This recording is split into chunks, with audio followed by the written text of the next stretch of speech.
When you grow up being praised for being mature for your age, when you're the responsible one, the one who keeps it all together, the one who gets good grades, follows the rules, and never lets anyone down, you don't grow up with a strong sense of self. You grow up with a strong sense of performance. And over time, that performance becomes your identity. Not because you're fake on purpose, but because your worth got tied to how well you could meet other people's and eventually your own expectations. So what happens when life asks you to slow down, or be messy, or be human, or rest? What happens when the pressure gets too high and you can't keep up? You start to crumble. But it's not just burnout, it's an identity crisis. Because if your whole sense of self was built around doing everything just right, who are you when you can't? I want to offer a new perspective on perfectionism, not as a personality trait, but as a survival strategy that a lot of us had to develop early on, and then how to start rebuilding a sense of self that's not rooted in performance, but in wholeness. When most people hear perfectionism, they think, oh, it's just high standards, or you care a lot about doing a good job. You want to get things right. But I don't think that's what perfectionism is. Perfectionism isn't about excellence, it's about fear. It's the fear of what might happen if you're not perfect. It's the belief that mistakes aren't errors, they're flaws, they're threats to your safety, to your belonging, to your worth.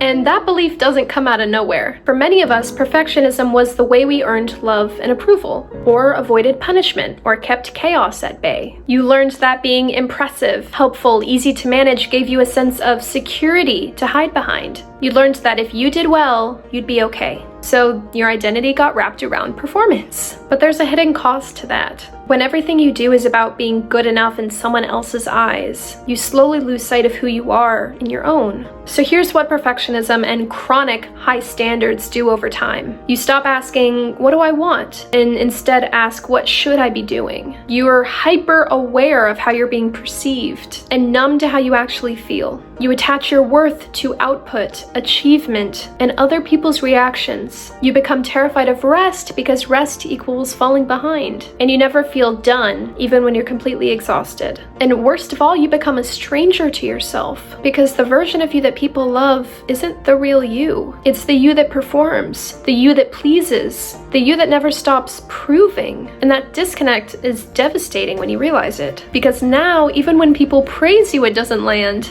Even when you succeed, you still feel empty, like that was the bare minimum. Because deep down, a part of you knows they don't really see me. They see the role I've been playing. If any of this is resonating with you, I want to offer something that might help. I created a free guide called The Pendulum of Self-Sabotage. It's full of simple, powerful phrases that can help you shift the way you speak to yourself, specifically when you're spiraling in self-doubt. These are the exact reframes that helped me break free from the perfectionism loop and then start rebuilding my internal safety. Grab it using the link in the description and maybe use it while you follow along because it pairs perfectly with what we're talking about right now. So if performance was the mask, how do you find out who you were underneath? You don't do it by striving harder. You do it by changing the foundation entirely. You have to break down the old one and build a new one. So here's where to start. Reclaim urgency through micro choices. Not everything has to be optimized or efficient. Try asking, what feels good to me right now to do? What would I choose if I didn't feel afraid? This helps you rebuild a sense of authority in your life, instead of just reacting to external standards. And let good enough be enough.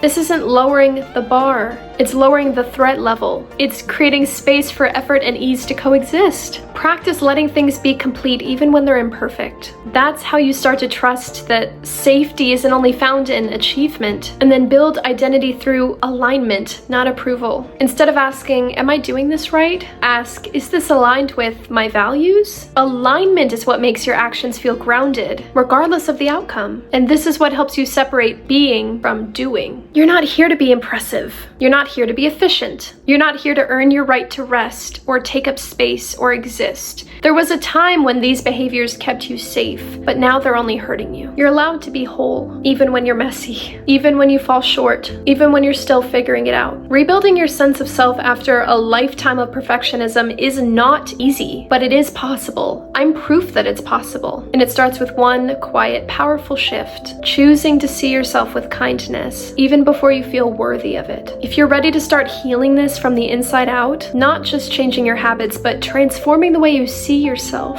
I'd love to invite you to book a free discovery call with me. This is a gentle, no pressure conversation where we explore your story and what kind of support you need most right now. If my program is a fit, I'll share more. If not, I'll make sure you leave with clarity and next steps. The link to book is in the description. I'd be honored to walk this journey with you. And until then, give yourself permission to be whole, even here, even now. And as always, stay in this corner of the internet as long as you need.